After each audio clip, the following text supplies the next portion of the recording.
E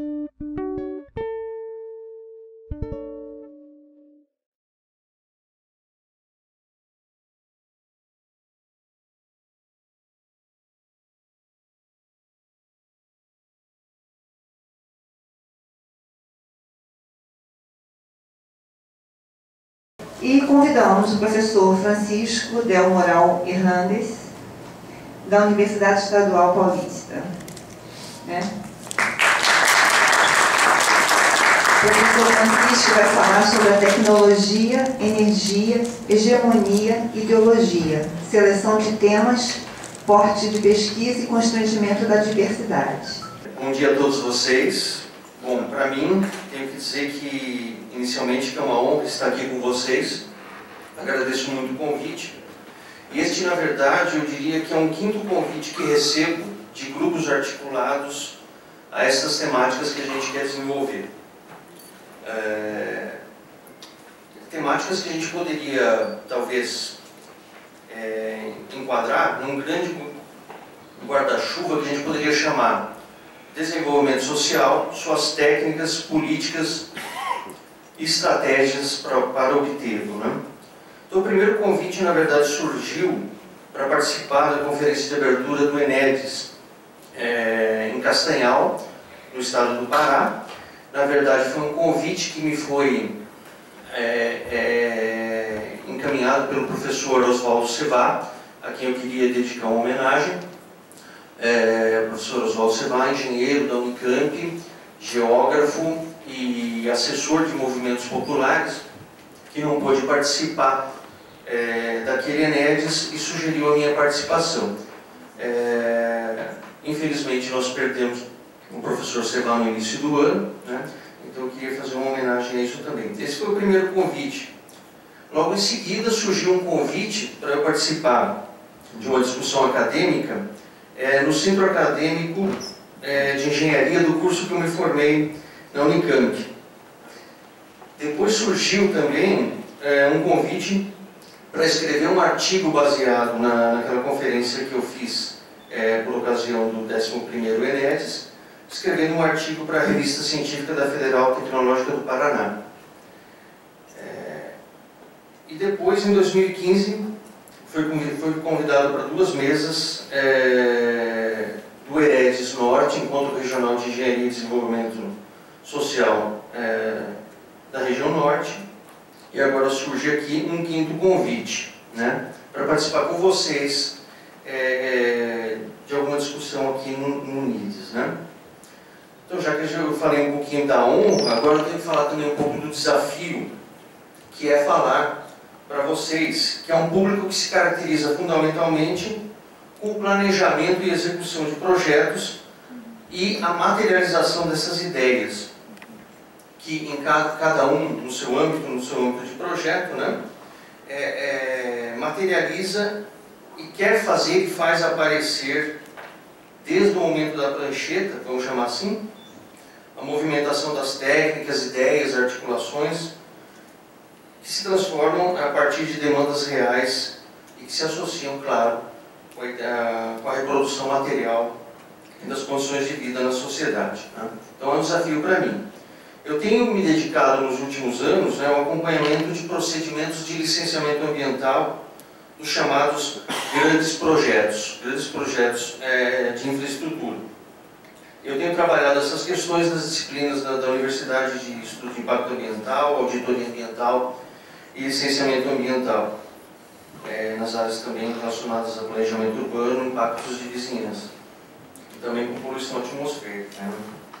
Ou seja, eu tenho trabalhado nos últimos anos com projetos que a gente poderia chamar, entre aspas, né, projetos talvez maiores, mas entre aspas, vamos entender, do que aqueles que eu tenho visto apresentados no EREDES e ENEDES. Mas pensando assim nos maiores, pensando, por isso que eu coloquei entre aspas, no volume de recursos que esses grandes empreendimentos tecnológicos envolvem. E também são chamados grandes projetos porque envolvem também, notadamente, grandes consequências ambientais. Não apenas estamos aí falando dos bilhões de dólares, mas as consequências ambientais professor na abertura comentou isso de uma catástrofe que estamos vivenciando, né?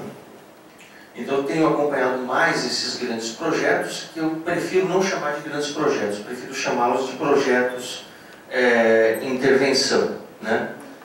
Por quê? Devido às magnitudes das consequências ambientais e riscos sociais e riscos tecnológicos também associados a eles. E todos esses grandes projetos, eles são muito bem justificados através de expressões que são repetidas sistematicamente como modernizantes tributárias do desenvolvimento tecnológico, tributárias do desenvolvimento regional, local e nacional. Então, se a gente vê, por exemplo, faz uma análise dos primeiros capítulos dos estudos de impacto ambiental de grandes projetos, sempre aparecem estas justificativas, né? Que depois elas se rebatem também nos meios de comunicação.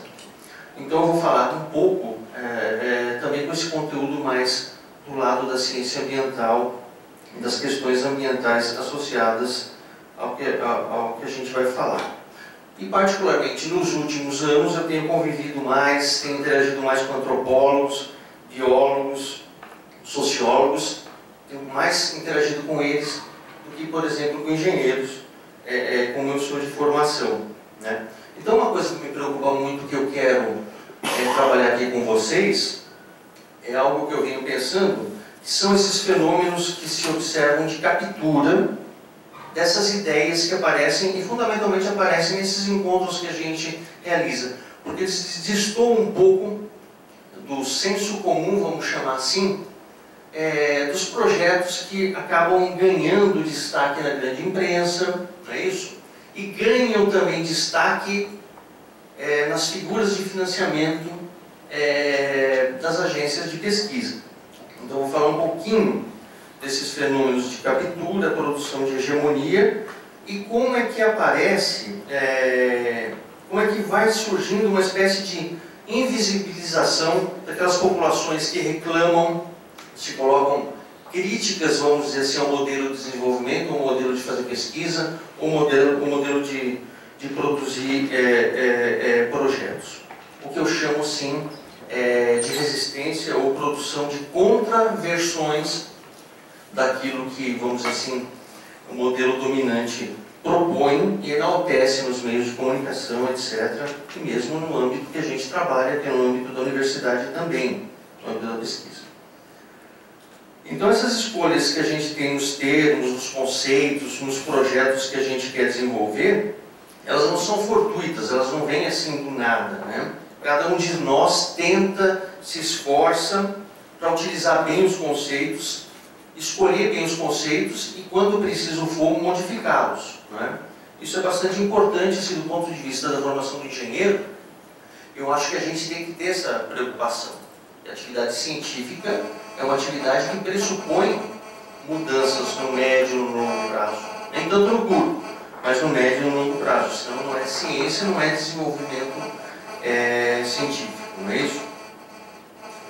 Então essas escolhas que a gente faz, utilizar conceitos, produzir projetos, materializar aquilo que a gente projeta, no sentido de reduzir a exploração humana das relações de produção e reduzir essa exploração irreversível e irresponsável que tem que ser observado dos bens naturais coletivos.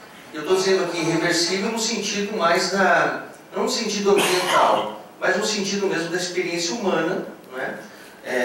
Que também tem o seu horizonte ali de permanência na Terra. Irreversível nesse sentido.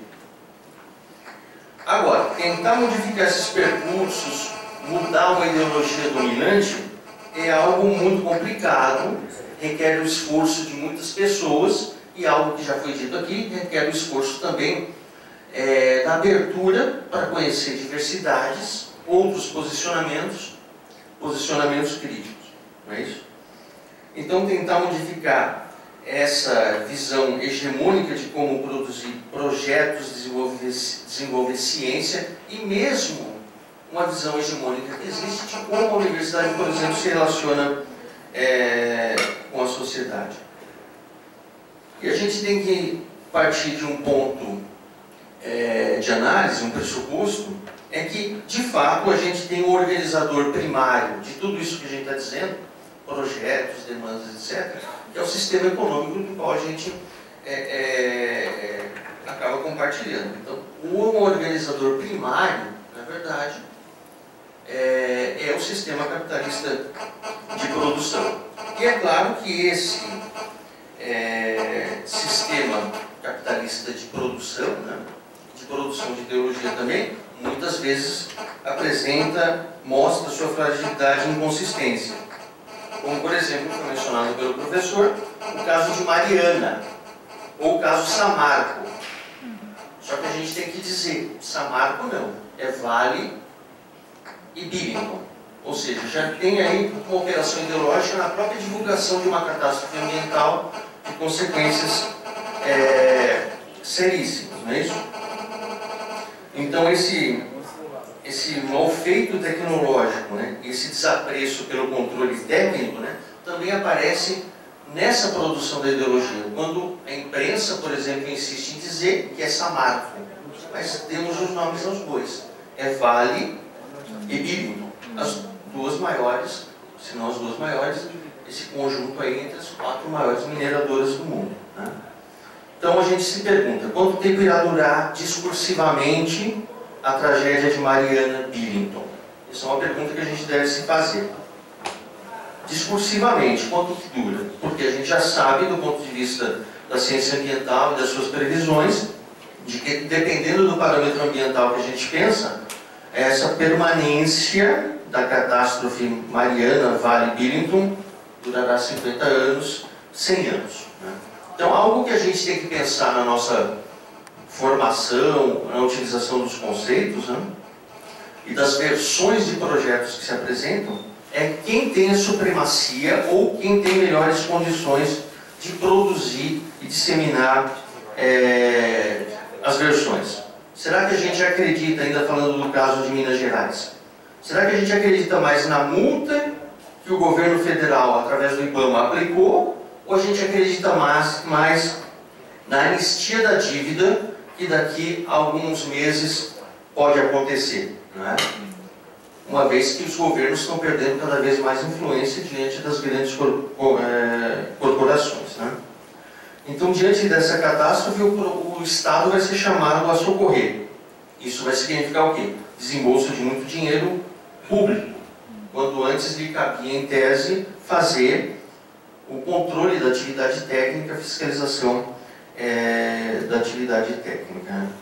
Como acreditar também em algumas instituições que também são permeadas pelas ideologias, pela ideologia dominante, como acreditar, por exemplo, se anteontem foi dada a permissão para o enchimento do reservatório de Belo Monte, né, através do IBAMA, não é isso?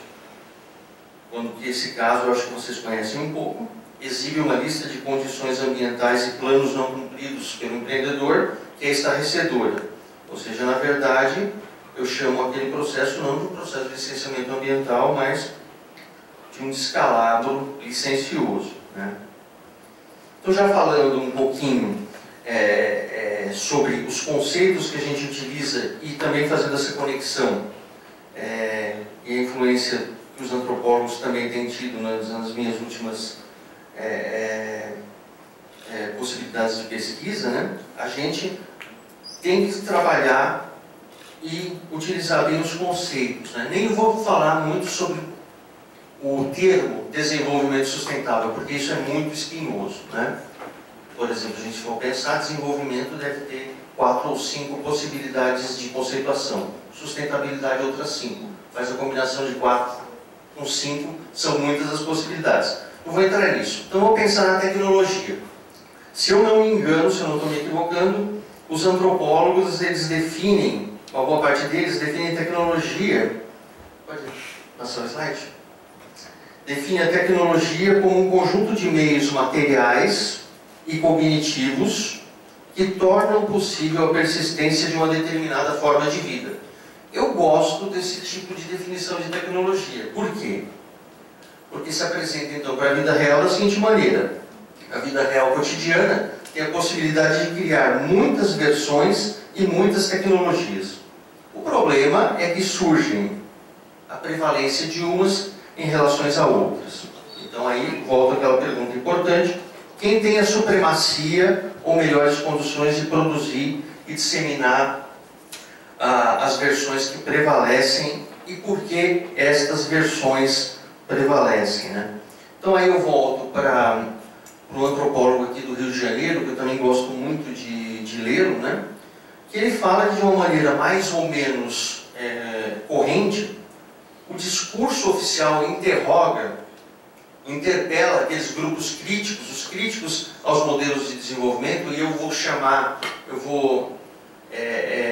ter a pretensão de imaginar que nós aqui nessa sala estamos dentro desse grupo que quer colocar algumas posições críticas, né?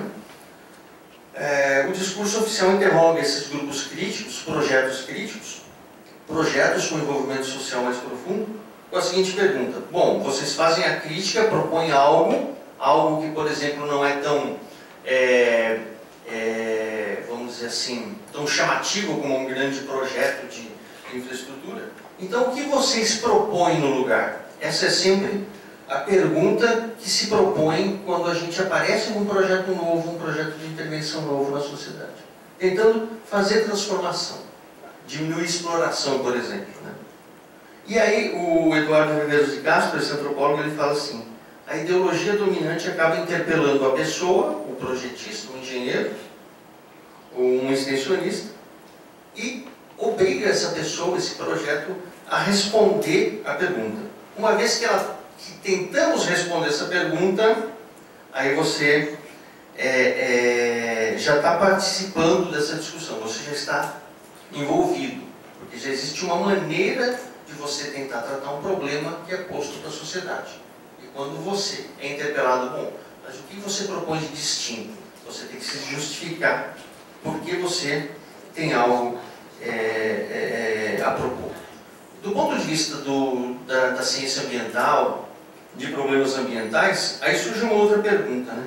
Como pessoas, comunidades que se ressentem da demanda de serviços públicos ou estão ameaçadas por um determinado projeto em andamento, ou algum projeto proposto, como essas pessoas que já têm a sua fragilidade social caracterizada pela própria vida, como eles podem dar conta de propor alternativas? Não é? Quando isso, na verdade, deveria ser proposto para aqueles que têm mais expertise técnica. Estamos falando em alternativas a grandes problemas, né? Então a pergunta sempre aparece: se forem contra, o que se aparece, o que vocês colocam no lugar? Quando, do ponto de vista de uma discussão democrática, a gente seria levado a pensar que numa discussão plural e democrática, só o fato de você dizer não a um determinado projeto já faz parte da democracia, não é isso? Mas você, ao dizer não, você se confronta com algo que já está institucionalmente, administrativamente incorporado na sociedade. Porque quando você diz não a um determinado projeto que é proposto por um governo ou por um grande consórcio, isso não é bem recebido pelas estruturas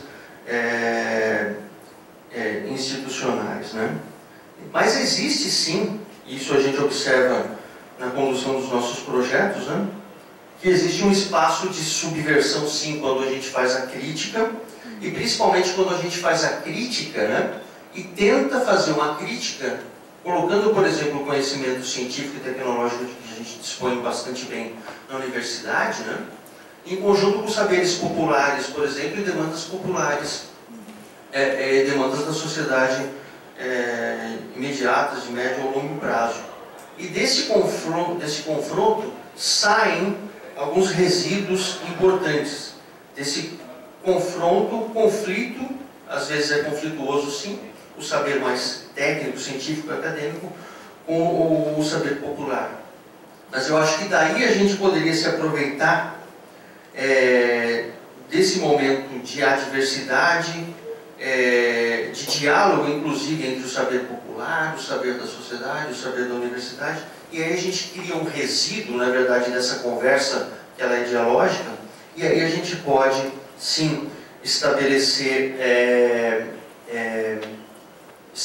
conexões que mostrem a fragilidade, vamos chamar assim, desse desenvolvimento científico e tecnológico e da sua política científica e tecnológica, política de desenvolvimento social de caráter assim mais hegemônico. Então, se a gente olhar por várias perspectivas, né, a gente cai numa situação que o Eduardo Viveiros de Castro exemplifica com o mito do índio, que ele se vê por uma determinada necessidade, por alguma contingência, levado a entrar, por exemplo, na floresta ou no mato sozinho. Naquela situação, este índio, né, ele está desprovido, por exemplo, da proteção dos seus parentes, né? E aí, esse índio que entra sozinho na floresta, ele tenta não entrar sozinho na floresta porque ele sabe que ele vai ser interpelado ou questionado pela onça, né? Então, a onça pergunta alguma coisa a ele. Mas se ele responde alguma coisa para a onça, ele já está capturado. Por esse motivo, o índio, e aí o antropólogo Eduardo Viveiros de Castro fala, ele não entra sozinho na floresta. Ele vai sempre acompanhado e sempre ele, numa situação dificultosa na solução de um problema, ele se cerca de muitos parentes. Então é mais ou menos nessa perspectiva que eu entendo que a nossa atuação como engenheiro, quando a gente tenta fazer projetos para, por exemplo, diminuir a exploração no sistema de produção, no sistema de trabalho, a gente precisa se cercar desses vários parentes, né? Então, na verdade, essa foi vamos chamar assim, o mote que eu quis utilizar aqui nessa introdução, né? Eu vou passar rapidamente por alguns casos aqui para a gente discutir, né? Para a gente tentar entender que, como a gente apresenta projetos que vão, muitas vezes, na contramão do discurso hegemônico, a gente precisa necessariamente se cercar e utilizar de bons conceitos, etc., como no caso da tecnologia que eu usei, mas poderia ter usado outros, mas também se cercar dessa possibilidade de produzir esses resíduos, desse contato com aqueles que a gente procura atender, e aí a gente estabelece uma relação social, a gente se cerca de muita gente. É nesse sentido que eu encaro o papel da engenharia, particularmente a engenharia que desenvolve projetos no núcleo como o NIDES, né, deveria se cercar desses muitos parentes. Porque existe esse pensamento crítico que ele é meio nômade. Às vezes ele pode ser capturado, às vezes ele escapa, às vezes está aqui, às vezes está ali, né? Agora, como capturar, por exemplo, um engenheiro nômade, né? Eu estou chamando assim, os seus projetos nômades, que ora estão aqui, ora estão ali, tentando emplacar. Nem sempre eles vão se servir de recursos financeiros para isso, também por esse motivo eles são nômades. Eles não estão necessariamente querendo questionar a estrutura de poder, etc., etc., mas muitas vezes querendo fazer alguns implantes em termos de atuação, né? Então, na verdade, como eu tinha dito, na verdade a gente tem um organizador primário na sociedade, que é o sistema capitalista, e claro que ele influencia várias instituições e também influencia processos políticos, não é isso? Então existem acontecimentos com probabilidade. E aqui eu enquadraria, por exemplo, projetos de cunho social que têm possibilidade de emplacar ou não têm possibilidade de emplacar. Então, na verdade, eles se inserem numa estrutura, que é um conceito que eu procuro utilizar, uma estrutura social de acumulação. Acumulação no sentido capitalista, porque eu disse no início, que a sociedade, ela primariamente é organizada nesse sistema.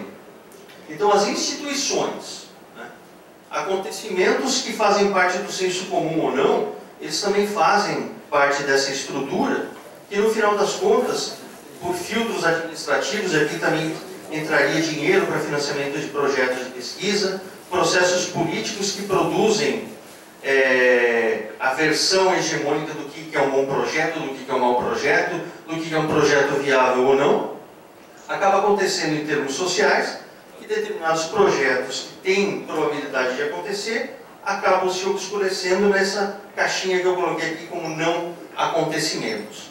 e outros são os acontecimentos. Então existe assim, na verdade, fazendo um diagrama de engenheiro, camadas de filtragem que fazem com que determinados projetos tenham repercussão e outros não. Então a gente tem desafios muito grandes por a gente querer se enquadrar aí como engenheiro nômade, né? E é claro que esta situação tenta capturar o engenheiro nômade, né? Como é que isso se dá, na verdade? Como é que se dá essa estrutura social de acumulação? Primeiro, do ponto de vista mais geral, ela precisa de um sistema político que dê garantia de que existe um discurso que ele é hegemônico, né? Claro que precisa ter também um sistema de crédito aí associado para que, por exemplo, determinados projetos vão adiante ou não. Por exemplo, essa questão de Mariana em Minas Gerais, né? Eu acho que ninguém deve ter dúvidas de que os técnicos que ali trabalhavam têm pouca ação sobre aquilo. A ação técnica dos técnicos que trabalham no reservatório é pequena, uma vez que a Vale, a Billington, faz parte de corporações internacionais que dão aquele comando: olha, vocês mantêm o reservatório até a gente dizer. Quando vocês têm que manter o reservatório liberado ou não. E alguém relata: poxa, mas tem uma fissura no reservatório. Então vem um comando de fora. Então a ação técnica também ela é bastante influenciada por esse sistema político que também tem dimensões internacionais e repercutem, claro, no caso local. É claro que essas camadas de filtragem dos projetos que podem aparecer com repercussão ou não, eles também têm influência de investimentos e das redes comerciais. E claro, existe um sistema político, científico e tecnológico que dá vazão para alguns feixes de trajetória e não para outros. Então os desafios que a gente tem são muito grandes e a gente precisa saber que do ponto de vista mais estrutural a gente está envolvido nessa situação, né? E agora eu vou dar um exemplo, por exemplo, do caso como a mídia, né, e os arranjos sociais dão difusão a determinados aspectos tecnológicos, não a outros. Pode passar, por favor? Aqui, por exemplo, peguei essa imagem aqui de algo que é tratado, por exemplo, na semana passada, um caderno especial do Valor Econômico, falando, enaltecendo a questão da energia renovável, né? No caso aqui, energia eólica, não é isso? Um caderno todo dedicado a isso. E também é uma espécie de propaganda ideológica a favor do que se chamam de energia renovável. E aqui eu peguei essa imagem, que ela é bastante elucidativa. Isso aqui é no Piauí, é uma região de fortes ventos, tanto é que tem ali seus 23 aerogeradores. E essa foto aqui ela não é fortuita, não. Ela aparece aqui o burrinho e algo de ponta, um aerogerador de grande dimensão, não é isso? E essa foto ela mostra, claro, uma questão local, mas aqui talvez o atraso e ali o progresso. Então numa foto simples, não é isso?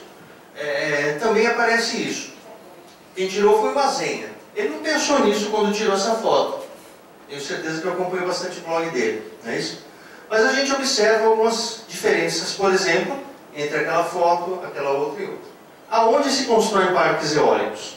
Normalmente onde tem grande disponibilidade de vento, mas também são áreas de proteção, não é isso? Áreas de dunas, manguezais, etc. Então aqui a gente vê outras fotos também realistas do que acontece por ali. E aqui outras perguntas importantes que são colocadas pela coletividade. Por que fazer os aerogeradores nas dunas? Eólica sim, dunas não. Casa de pobre em cima de dunas não pode, eólica pode. Tem tudo a ver com aquele diagrama anterior que eu mostrei, não é isso?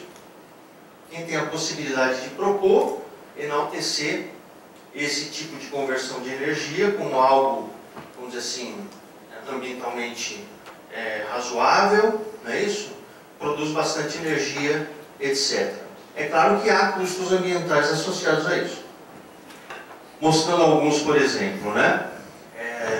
Isso aqui é uma fórmula técnica que mostra que a potência de um gerador eólico depende da área de captação das pás e da velocidade ao cubo, não é isso? Ou seja, existe todo um esforço para você colocar parques eólicos, todo um esforço e custo ambiental para você aproveitar essa velocidade ao cubo do vento, não é isso? Mas esse vento não aparece o tempo todo. E mais que isso, existe uma eficiência máxima que fala que eu posso tirar no máximo 59% dessa energia do vento. Então, por exemplo, o vento ele não acontece o tempo todo. Em determinados momentos temos mais disponibilidade de vento, outras menos. E o projeto que eu faço também depende de uma velocidade adequada. Então a gente tem, por exemplo, na discussão de energia eólica, primeiro, uma eficiência teórica que chega a no máximo 59%. Mas o vento também não dura o tempo todo. Então ele dura em permanência limitada. Ou seja, o fator de capacidade da disponibilidade desse vento também é limitado. Ou seja, a gente já tem uma perda de energia, se a gente for pensar do ponto de vista ambiental, da energia capturada no vento que chega no aerogerador e da energia que depois, vamos dizer assim, não é aproveitada para a geração de energia elétrica. Então existe, na verdade, algo que fica obscurecido pela discussão técnica da propaganda, de que existe uma ineficiência muito grande ao lado do implante de energia eólica e, voltando a dizer, geralmente parques eólicos posicionados em áreas de proteção ambiental. Vamos embora. Então aqui, por exemplo, um aerogerador capta uma certa energia do vento com velocidade V e depois existe turbulência na saída. Então tem perda de energia aí também, né? E um esforço, vamos dizer assim, de posicionamento desses aerogeradores com custo ambiental também alto, com eficiência relativamente baixa. Vamos em frente. Se a gente for ver em termos de tamanho, vamos pensar aqui, por exemplo, na captação para 7 megawatts de potência. Em 2010, por exemplo, a tecnologia já mostra aerogeradores com 75 metros de tamanho de pá. Olha o tamanho que fica esse aerogerador. Vamos em frente. Para a gente ter a dimensão da história. Esse é o maior. 30 toneladas, 83,5 metros de comprimento. Um esforço lascado. Depois a gente fala um pouquinho do que é feito isso. Também é importante dizer isso, né? Então esse é o maior de todos, 4,2 metros de largura, 30 toneladas cada uma dessas pás. Vamos adiante. Olhando de frente aí, só a área de captação, 18.600 metros quadrados, equivalente a 2,5 campos de futebol, e aí tem um Boeing aí de perfil. A gente tem uma dimensão também do que é isso, né? Senão a gente pode ser capturado pelo aquele discurso de que é algo bastante sustentável até do ponto de vista paisagístico, não é bem assim? Vamos em frente. E algo que não é dito também é que esses grandes geradores eólicos, eles têm uma vida útil. Vocês têm ideia de quanto mais ou menos? Está ali dizendo, uma turbina eólica tem 15 anos de vida útil. Isso tem que ser pensado também, isso é pouco mencionado do ponto de vista tecnológico. O que fazer com essas pás, depois delas perderem a sua eficiência? Porque cada uma delas 30 toneladas, para um conjunto daquele, 90 toneladas. E essa fabricação de uma pá eólica, ela é feita por fibra de vidro, madeira, resina epóxi, espuma de PVC e catalisadores. Ou seja, do ponto de vista ambiental, a gente precisa pensar também no que fazer com esses resíduos no ciclo de vida lá no final desse produto, não é isso? Em frente. Outro aspecto bastante importante também, que eu fui motivado a trazer isso aqui, por essa reportagem do Valor Econômico. Outra forma de produção de energia é a tal energia solar fotovoltaica, não é isso? E basicamente 90% do uso dessas células solares fotovoltaicas são de silício cristalino, não é isso?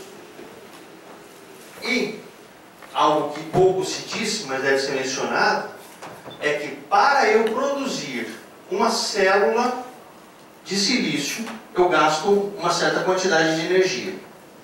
E existe um conceito que também é pouco estimulado nessa discussão, porque existe toda uma ideologia pela energia renovável, inclusive, o payback de energia. Que significa o quê?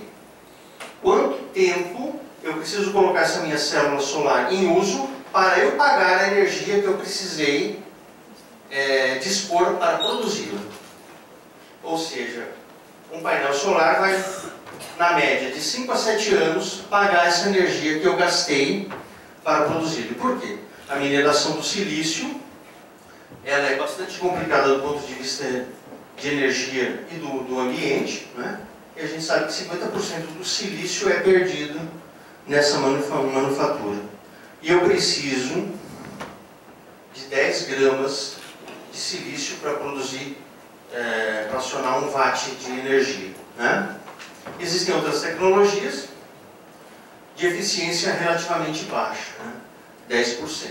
Isso aí é pouco mencionado, mas é algo que a gente também nos nossos projetos, é um conceito que a gente precisa trabalhar se a gente está preocupado, por exemplo, com questão ambiental e com a utilização do recurso natural. O payback de energia, tá bem? Em frente. Um outro caso mais complicado que eu só vou trazer aqui para a gente discutir um pouquinho, que fica ali perto da região que eu moro, lá em Campinas, São Paulo. Esse aqui é um projeto bastante antigo, vamos ver se eu consigo dizer o que está acontecendo aqui. Aqui a gente tem a refinaria da Petrobras, não é isso? Que ela, há 15 anos atrás, ela solicitou uma outorga de água para retirar a água deste rio, que é o rio Camanducaia, e utilizar no seu processo para modernizar o seu processo. Há mais ou menos 15, 20 anos atrás, essa outorga de água, ela não foi autorizada. Por quê? Porque, na verdade, se comprovou, através de cálculos e de simulações, de que esta poluição gerada pela refinaria de Paulínia era fundamentalmente direcionada para as regiões rurais, a 30 quilômetros de distância, aonde se queria construir 2 reservatórios para regularizar a água e oferecer essa disponibilidade hídrica para a modernização da refinaria de Paulínia, né? Como se comprovou, através dessa metodologia da dispersão de poluentes, que as próprias regiões já ameaçadas e atingidas pelo projeto do ponto de vista da formação dos reservatórios, também iria receber a poluição gerada pela refinaria.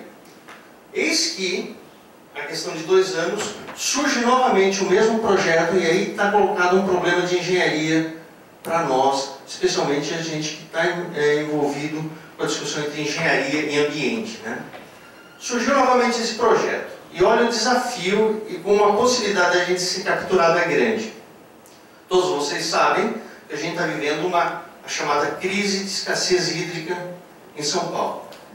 Hoje estão sendo propostos esses mesmos 2 reservatórios, mais ou menos na mesma posição, para garantir o abastecimento dessa parte da bacia hidrográfica.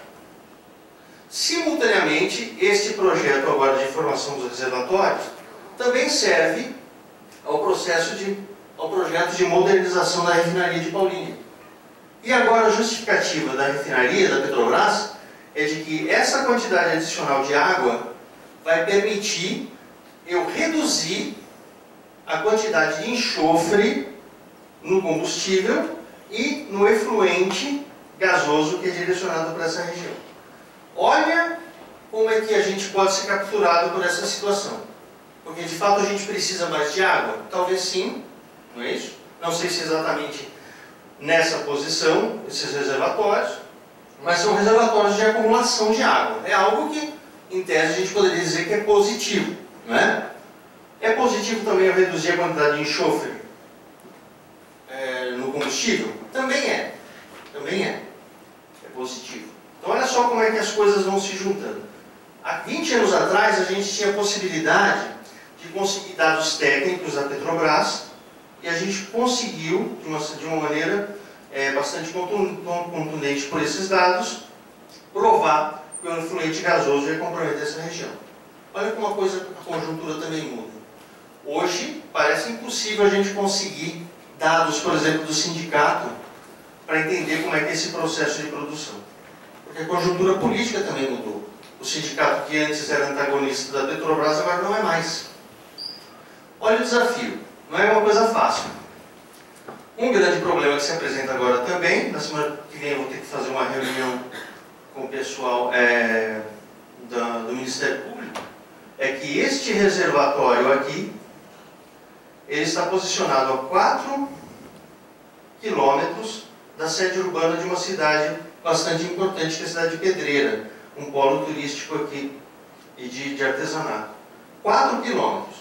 E aqui, mais ou menos em escala, esse reservatório tem mais ou menos em área o mesmo tamanho de Pedreira, da sede urbana.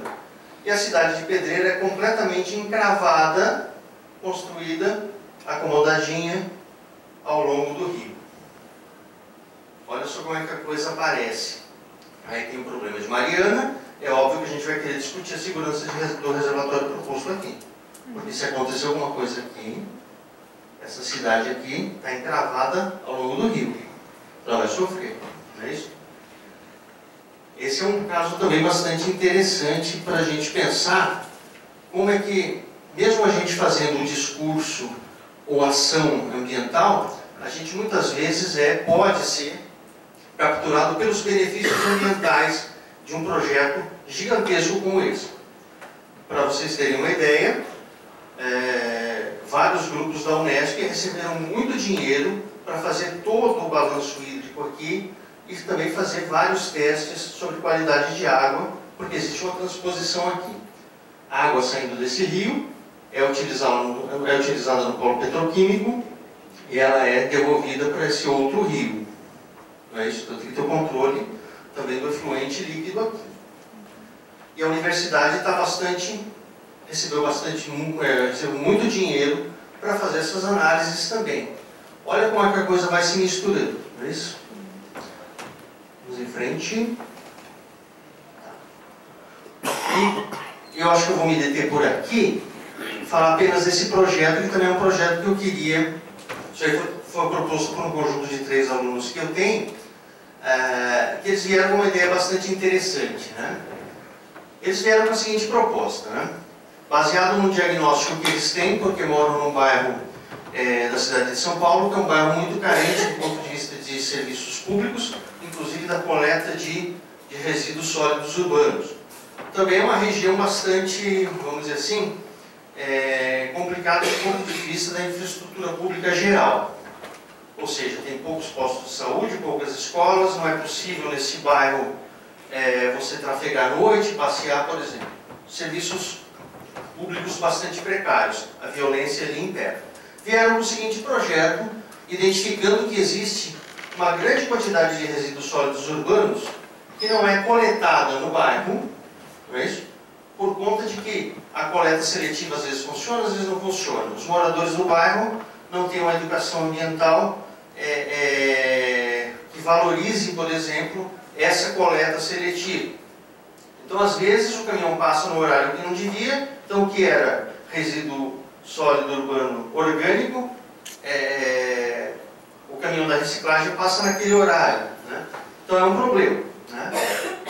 Então eles vieram com a seguinte ideia. Então temos a ideia da gente juntar recursos para fazer, alugar ou comprar um terreno, que também do ponto de vista imobiliário é bastante desvalorizado naquela região, então existe essa possibilidade.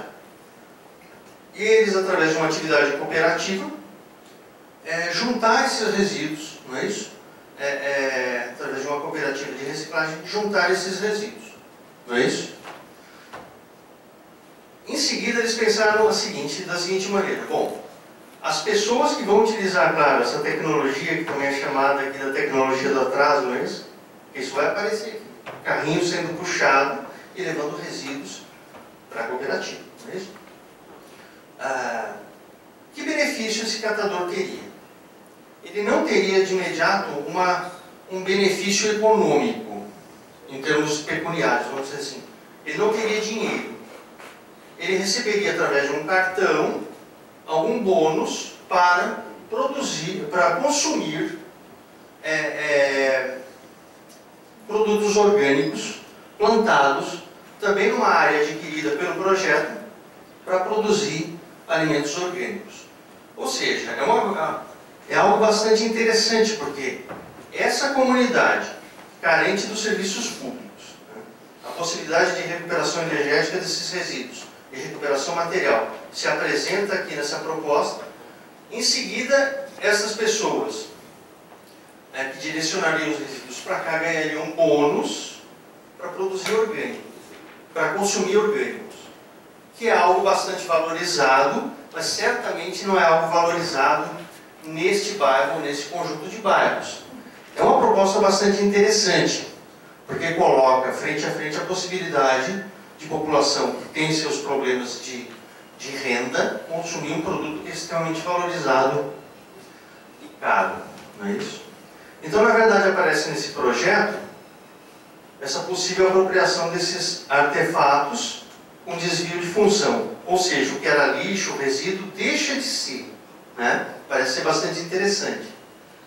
Aparece essa proposta, essa experimentação através de uma problemática urbana, que é o acúmulo desses resíduos sólidos urbanos. E também de uma problemática que o pessoal levantou da pequena consciência ambiental a respeito de contratar os resíduos, né? E aqui, quando eles foram fazer algumas entrevistas ali com o pessoal do bairro, que são moradores como eles, né? O morador disse: poxa, no meu tempo era burro que puxava a carroça, né?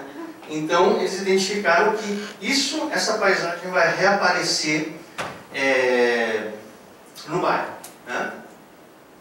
O que, do ponto de vista daquele conceito de tecnologia que a gente mencionou no início, está plenamente satisfazendo. É claro que existem problemas aqui, né? É claro que esse direcionamento, principalmente se algum benefício pecuniário aparecer no meio do caminho, é claro que alguns materiais vão ser direcionados para cá e outros não. Muito embora o preço do alumínio tenha caído, o alumínio vai aparecer mais aqui. E outros resíduos de interesse material do ponto de vista da reciclagem não vai aparecer. Então são alguns problemas que aparecem aqui também nesse tipo de projeto, né? Ou seja, mas existe essa possibilidade sim de captura de um projeto bastante interessante, já que existe toda uma cadeia que se utiliza desses materiais reciclados que vão beneficiar um em detrimento de outro. São problemas práticos, na verdade, que a gente aí tem que se deparar, não é isso? E para concluir, eu apenas queria comentar um outro caso bastante interessante, que, falando com a professora hoje de manhã, parece que um projeto semelhante foi apresentado na atividade de ontem. Quando eu estava lá no Pará, foi apresentado um projeto muito interessante pelo pessoal da engenharia de computação, que era o seguinte: eles desenvolveram um aplicativo de software para celular, né, que fazia com que a pessoa que tivesse aquele aplicativo teria condições de identificar quando iria passar o próximo ônibus ou os próximos ônibus que possivelmente pudessem atender essa necessidade de deslocamento. Eles fizeram esse projeto e era um projeto bastante interessante porque ele mostrava: bom, eu estou aqui parado no ponto, o próximo ônibus que vai me atender é da linha tal, não sei o que, com itinerário tal. Mas o próximo ônibus, que vai chegar 5 minutos depois, ele tem um outro itinerário, mas vai me permitir chegar antes onde eu quero. Ou seja, o usuário teria a possibilidade de escolher um ônibus que chega depois do ponto, mas através do software ele consegue identificar que vai chegar antes no local de destino, né? Eles fizeram um software bastante interessante. A Ana estava me comentando que também apareceu um projeto semelhante aqui, e parece que também surgiu a mesma dificuldade. Claro que eles propuseram para o poder público a utilização desse software, né? E de imediato as concessionárias do transporte público disseram não. O controle sobre o tempo e sobre a qualidade dos serviços, quem tem são as concessionárias, ou no máximo o poder concedente. Então eu não sei como é que anda isso agora. Eu tenho a impressão que mudou um pouquinho, porque esse software está sendo utilizado e os benefícios estão sendo mostrados, né? Mas a tendência de captura aí está presente também. O poder público ou o poder concedido, as concessionárias, vão querer adquirir esse software, para aí ter controle. Então eu tinha pensado nessa fala apenas para a gente colocar alguns projetos e pensar também esses projetos, em cada um deles, muito embora a gente tenha, do ponto de vista, vamos dizer assim, em tese, tenhamos boas ideias, bons desenvolvimentos de projetos, sempre aparece algum filtro administrativo ou algum agente tentando capturar essa ideia para tentar colocá-la num outro posicionamento. Um posicionamento que é aquilo que eu mencionei, dentro de uma trama que seja um desenvolvimento de projeto mais do mesmo. Tá bem? É mais ou menos isso que eu queria dizer. Obrigado. Acho que eu me estendi muito, né?